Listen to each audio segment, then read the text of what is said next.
சாமானிய மக்கள் அப்படிங்கிறப்போ இப்போ இன்வெஸ்ட்மெண்ட்ஸாக இப்போதைக்கு எந்த பிரச்சனையும் இல்லை. இப்போ நீங்கள் சாதாரணமாக இப்போ ஒரு கோல்டு ஜுவல்லரி வாங்குறவங்களுக்கு வந்து எங்கே வாங்கினாலும் அலவுடு தான்.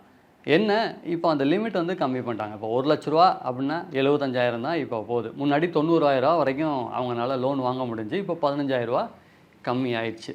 அது ஒரு பாதிப்பு தானே தவிர, அப்பார்ட் ஃப்ரம் தட் இப்போது நிறைய பேர் இந்த காயின்ஸ்லாம் வந்து பேங்க்கில் வாங்காமல் நிறையா வெளியிடங்கள்லேருந்து வாங்கியிருந்தாங்கன்னா இனிமே அது அவங்களால போய் பண்ண முடியாது. இல்லை, இப்படி ஒரு கட்டுப்பாடு கொண்டு வரதுக்கான காரணம் என்ன? முக்கியமான காரணம் என்ன, இப்போ கோல்டு ஸ்டில் இன்னமும் வந்து ஜிஎஸ்டிக்குள்ளே லெவி வராமையோ இல்லை கையில் கேஷாக டிரான்சாக்ஷன் பண்ணுற மாதிரி கூட இன்னும் நிறையா இடங்கள்ல நடந்துகிட்ருக்கு.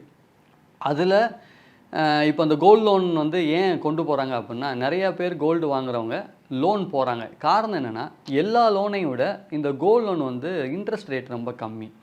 ரெண்டாவது விஷயம் வந்து பார்த்திங்கன்னா, இப்போ நீங்கள் எந்த லோன் வாங்கினாலும் மாதம் பேமெண்ட் பண்ணணும். இங்கே மட்டும்தான் வருஷத்துக்கு ஒரு தடவை இன்ட்ரெஸ்ட்டையும் பிரின்சிபலையும் சேர்த்து மொத்தமாக கட்டிட்டு கூட நீங்கள் பண்ணிக்கலாம்.